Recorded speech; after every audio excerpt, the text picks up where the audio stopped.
Huma, programme का आगाज आपसे करूंगी। हिजाब, ये नकाब पहनने वाली मुसलमान खवातीन भारत में नुमाया और आसान हदफ है, और यही हमने 2022 में भी देखा कि जब एक निहत्ती मुसलमान तलबा ने कमाल बहादुरी से हिंदुत्व के नारे लगाते हुजूम का मुकाबला किया। ये सब क्या एक मुनज़्ज़म कोशिश के तहत हो रहा है हुमा?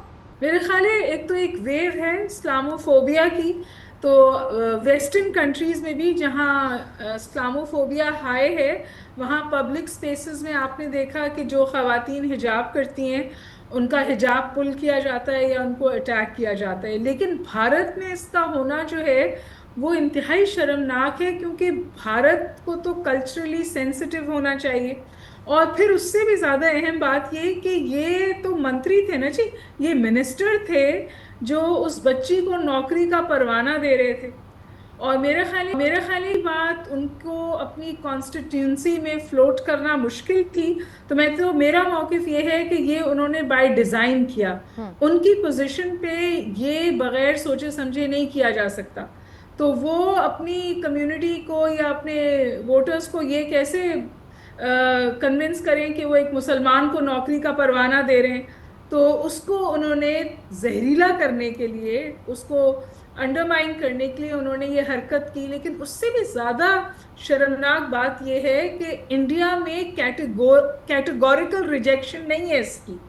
लोगों ने इसको अपोज भी किया, कांग्रेस ने मुखालफत की, लेकिन एक ऐसे लोग भी सामने आए जो इसके फेवर में बात कर रहे हैं। Exactly. एक पब्लिक इंटेलेक्चुअल है बहुत बड़े, जिन्होंने कहा तो क्या तुम्हारा चेहरा खूबसूरत नहीं है जो तुम हिजाब हटाने से नाराज हुई या नकाब हटाने से नाराज हुई?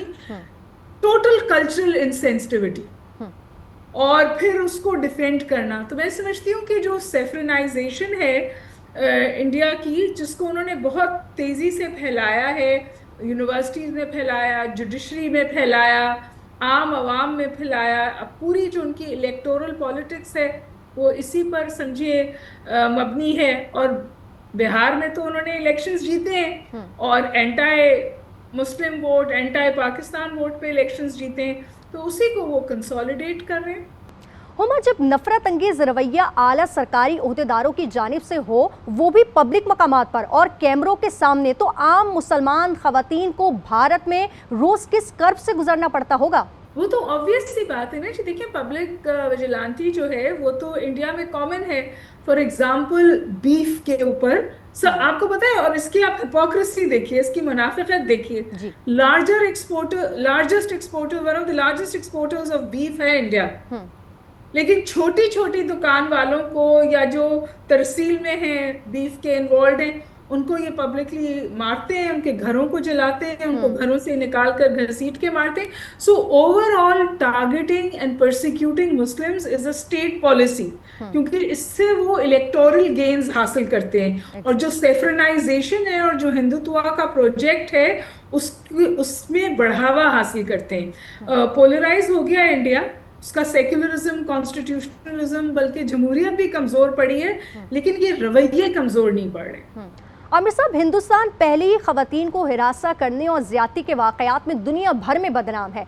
क्या आप इस वाक़े के बाद मुसलमान बिलखुसूस खवातीन के खिलाफ हिरासानी मजीद बढ़ती देख रहे हैं, और क्या कोई एक्शन की तवक्को नहीं? समझने की बात है कि मुसलमान वहाँ पर जो इस्लाम के साथ रहना चाहते हैं, पहले बहुत ज्यादा दबाव का शिकार हैं, खौफ की फजा में रह रहे हैं वो, जब से हिंदुत्व का वहाँ पे एक अरूज आया है। और जाहिर है कि ये तमाम चीजें, जैसे कि उमा साहिबा ने फरमाया कि उसी का शाफाना है, हिंदुत्व पॉलिटिक्स का है, उनके जो महदूद हदफ है कि वोटर्स को वो करना है, उन्होंने अपने आप को मकबूल बनाना है एक तरफ। तो ये फिर उनका एक नजरियाती भी एक है कि जी मुसलमानों को उनके जहन पे सवार है कि 1000 बरस तक जो हुआ था उनके साथ, हालांकि कुछ भी नहीं किया था मुसलमानों ने, तो फिर बड़ा एक कहते उनका जो रूल था वो बहुत ही एक कहते ना कि इंसाफ पे मबनी पुरानी थी, तो उसको भी इनके जहन में कहीं ना कहीं है।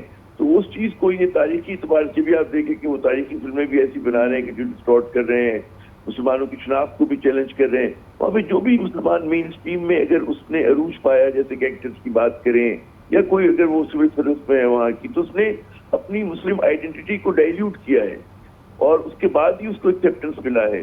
बतौर मुसलमान रहते हुए जो हमेशा तो टकराता था, कायद आज़म को भी था और उनसे पहले भी सरसरी अहमद खान को भी था कि हिंदुओं की जो एक अक्सरियत होगी वो मुसलमानों को एक वक्त आएगा कि वो कबूल नहीं करेगी हमारी तहजीब को, हमारे तमद्दुन को, हमारे दीन को और हमारे कल्चर को। तो ये उसके पीछे लगे हुए हैं। और वो आप मुझे कहता हूँ कि जो हमारे कायदीन थे पाकिस्तान मूवमेंट के, उनकी आप देखें कि कितनी सियासी बालकुल नजरी थी, कितनी दूरबीनी थी। जिन्होंने इनका जो वो था उस वक्त भाप दिया था। तो ठीक है, गांधी भी कुछ नरम मीठी बात किया करते थे और मोतीलाल नेहरू भी थे और जवाहरलाल नेहरू भी थे।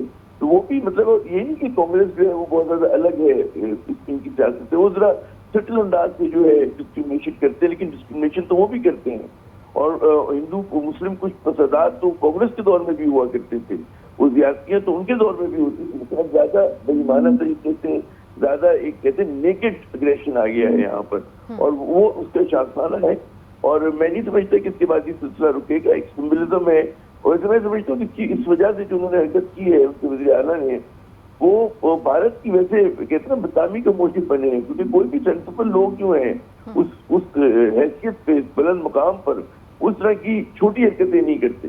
तो उन्होंने बुनियादी तौर पे एक छोटी और घटिया हरकत की है, और जाहिर है कि उसका रद्दमल मुसलमानों की तरफ से भी आएगा जो भारत में है, जो भारत से बाहर है। उनको भी सोचना चाहिए। हमारे अरब दोस्त जो बड़ा इनकी खातिर मदारात करते हैं मोदी साहब की, वो भी सोचें कि जनाब ये लोग कैसे लोग हैं और उनके दिलों में कितनी कदूरत, कितनी नफरत है मुसलमानों के खिलाफ। तो ये उनको भी सोचना चाहिए। जी बिल्कुल। इसी नफरत से जुड़ी एक फिल्म की तरफ आते हैं जिस पर इन दिनों बड़ी ले दे हो रही है। धुरंधर की मंजरकशी तो बड़े जदीद अंदाज में हुई, मगर कहानी और किरदारों में भारतीयों का जहनी दिवालियापन खुलकर सामने आया। शायद ही कोई ऐसा पाकिस्तानी ड्रामा या फिल्म हो जिसमें भारतीय किरदारों को कभी विलन बनाकर पेश किया गया हो। हमारे नज़दीक तो ये पड़ोसी इस काबिल ही नहीं कि इतनी भी तवज्जो दी जाए, और भारत में तो फिल्में चलती हैं पाकिस्तान दुश्मनी पर। धुरंधर को ही ले, किरदारों को ऐसे जुनूनी जाविये से पेश किया गया है जिससे सबका पैदाइशी मकसद भारत पर हमला करना है। सवाल ये है कि भारतीय पाकिस्तान को लेकर इतने खौफजदा और जुनूनी क्यों है? सादा सी बात है, भारतीयों के बरक्स कोई भी पाकिस्तानी सुबह उठकर पहले ये नहीं सोचता कि आज किस अदाकार या कलमकार या सियासतदान को बुरा भला कहना है। यही वजह है कि इंतहा पसंदों के देश में तो धुरंधर खूब चली, मगर पाकिस्तान समेत कई खलीजी मुल्कों ने इसको घास तक न डाली। भला कौन अपने 3.5 घंटे इस फजूल प्रोपोगेंडे पर जाया करता? खलीजी ममालिक में लाखों जनूबी एशियाई आबाद हैं,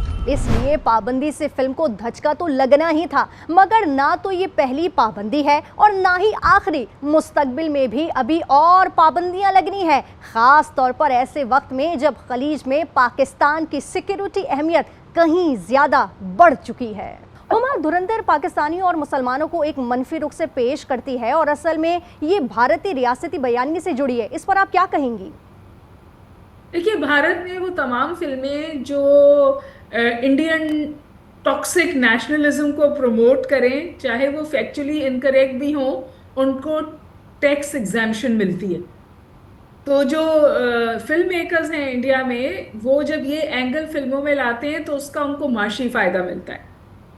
अच्छा, फिर उसके बाद मैं मानती हूँ ये बात, इंडिया फिल्में अच्छी बनाता है, उनके जो म्यूजिक स्कोर्स होते हैं वो भी बहुत अच्छे होते हैं, और इस फिल्म में भी उन्होंने सारा मसाला डाला है। So there is a lot of violence, there is a lot of good music. लेकिन अगर आप उसके कंटेंट पर आ जाए ना, तो वो फैक्चुअली भी इनकरेक्ट है और वो कल्चरली भी इनकरेक्ट है। मतलब उनका उसको फिल्म के तौर पे देखना चाहिए, उसका रियलिटी से कोई लेना देना नहीं है। एग्जैक्टली।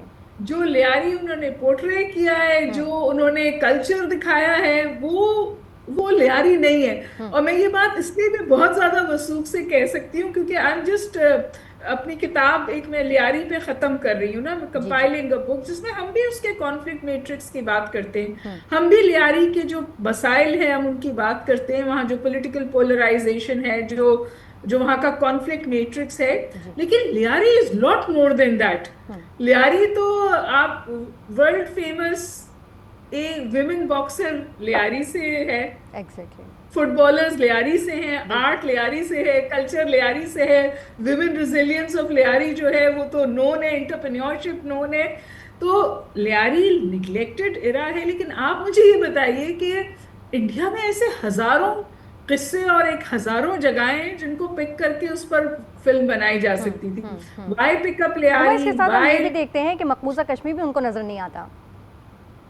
जी, मैं कह रही हूँ हुमा, ये भी हम देखते हैं कि मकबूजा कश्मीर भी उसको नजर नहीं आता है। नहीं, ये तो प्रोपेगेंडा फिल्म थी ना, तो इसका इनको टैक्स रिबेट मिला होगा। और जैसे मैंने आपसे गुजारिश की, मैं ये आई कंसीड टू इंडिया कि वो अच्छी फिल्में बनाते हैं और मसाला डालना उन्हें बहुत अच्छा आता है। तो उन्होंने यंग लड़की है, फिर उसकी ड्रेसिंग, पाकिस्तान में कौन बच्ची इस तरह के कपड़े पहन के फिरती है, वो भी लियारी के इलाके में। ऐसे इतनी ज्यादा फैक्चुअली और कल्चरली इनकरेक्ट फिल्म है कि मैं आपसे क्या गुजारिश करूं। बट ये फिल्म अच्छी है, चल रही है, they are doing good business. लेकिन अगर कोई लियारी को समझने के लिए इस फिल्म को देख रहा है तो फिर ये गलती ना करे, बिकॉज ये बहुत बहुत दूर है जमीनी हकायक से। आमिर जिया साहब, भारत को जंग और सिफारतकारी के बाद एक और बड़ी नाकामी हुई। खलीजी मुल्कों ने प्रोपेगेंडा फिल्म नहीं चलाई और नफरत पर मबनी बयानिया किस तरह भारत की आलमी साख, खलीज में ताल्लुकात और डायस्पोरा पर असरअंदाज हो रहा है सर?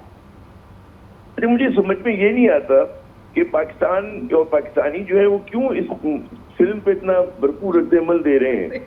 मैंने ये फिल्म नहीं देखी, मैं भारतीय फिल्में नहीं देखता, तो मैं कोई उसको रिव्यू नहीं कर सकता कि उसमें क्या था क्या नहीं था। लेकिन जाहिर है कि हम हॉलीवुड भी देखते हैं, हम दीगर मुल्कों की फिल्में भी देखते हैं। तो एक होती है सिनेमैटिक फ्रीडम, और उसमें जब फिल्म बनती है तो हकायत के लिए नहीं बनती, हिस्टोरिकल ऑथेंटिक कोई तारीख की किताब ही लिखी जा रही है कि वो तारीख के हिसाब से लिखी है। जैसे हुमा साहिबा ने बिल्कुल सही कहा कि प्रोपेगेंडा फिल्म है, और क्योंकि भारत आजाद दुश्मनी से वाकिफ है, और वो प्रोपेगेंडा पहली फिल्म तो नहीं जो उन्होंने बनाई हो, उन्होंने बेशुमार प्रोपेगेंडा फिल्में पाकिस्तान के खिलाफ बनाई है। अल्लाह हमें भी तौफीक देता था, हम भी बनाया करते थे, हम भी ड्रामे बनाते थे, हम भी फिल्में बनाया करते थे, हमारे यहाँ भी नॉवेल और किताबें लिखी जाती थी जो भारत के मुखालिफ हुआ करती थी। तो मुझे जितना हम लोग वाउंड अप हो रहे, मेरी समझ में नहीं आ रहा। आप हॉलीवुड को देखें, हॉलीवुड वर्ल्ड वॉर 2 के ऊपर फिल्में आज भी बनाते हैं वक्तन फवक्तन, और सारी की सारी जो है प्रोपेगेंडा होती है नाजीज के खिलाफ, जर्मन के खिलाफ, जैपनीज के खिलाफ। वर्ल्ड वॉर 1 पे वो बनाते हैं, टर्क्स के खिलाफ बनाते हैं। कोल्ड वॉर के दौरान जब बनाया करते थे तो मुझे याद है कि रैम्बो को वो अफगानिस्तान तक लेकर आए थे, ठीक है ना, जेम्स बॉन्ड साहब भी अफगानिस्तान में आए थे।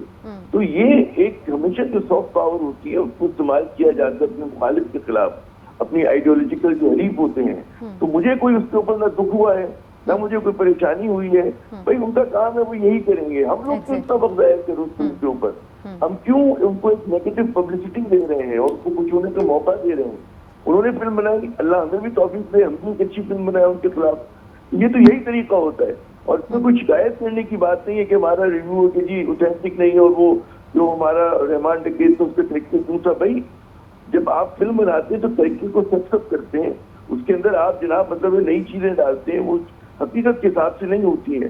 चर्चिल पे अगर बरतानिया फिल्म बनाते हैं तो वो ये नहीं होता कि उसके हर फ्रेम टू फ्रेम चर्चिल ने उसी तरह कान बुझाया होगा और उसी तरह से वो चले होंगे और फला हुआ होगा। ये बड़ी बड़ी तारीखी शख्सियात के हो रहे हैं। आप देखिए उन्होंने जो मैं सोशल मीडिया को देखते रहता हूँ, उसमें उन्होंने मुसलमान बादशाहों के खिलाफ फिल्में बनाई हैं, औरंगजेब के खिलाफ फिल्म बनाई तो औरंगजेब के मकबरे पे हमला हो गया, पुरानी बात नहीं, इसी साल की बात है। अलाउद्दीन खिलजी के खिलाफ बनाई, ठीक है ना, वो अहमद शाह अब्दाली को नेगेटिव पोर्ट्रे करते हैं। तो ये तमाम उनका एक तारीखी नैरेटिव है। तो हमें भी चाहिए कि हम भी फिल्म बनाएं, हम भी मोहम्मद कासिम पे फिल्म बनाएं और बताएं कि किस तरह का डिस्क्रिमिनेशन हुआ करता था और जो चार कास्ट हुआ करती थी कितनी ऑप्रेसिव थी, इसकी वजह से मुसलमान जो थे यहाँ पहले और लोग खुद शामिल हुए।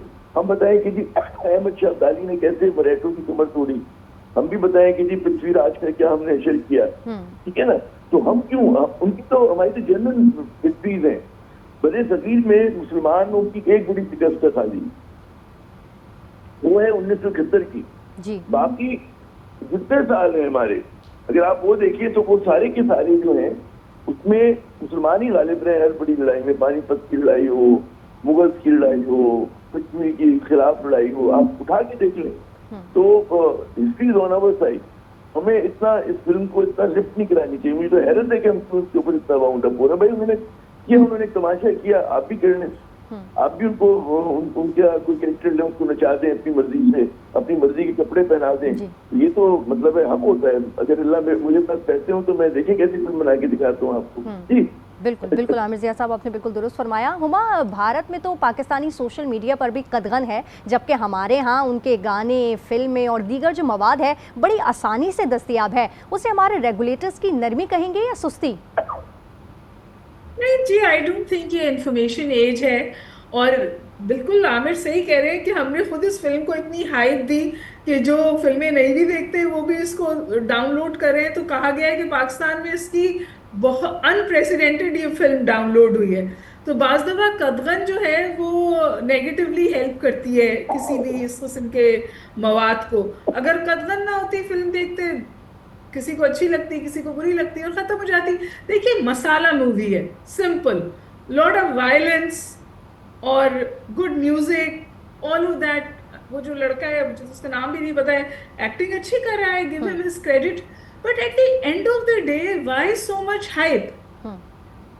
और ये कोई पहली एंटाई पाकिस्तान मूवी तो बनी नहीं है।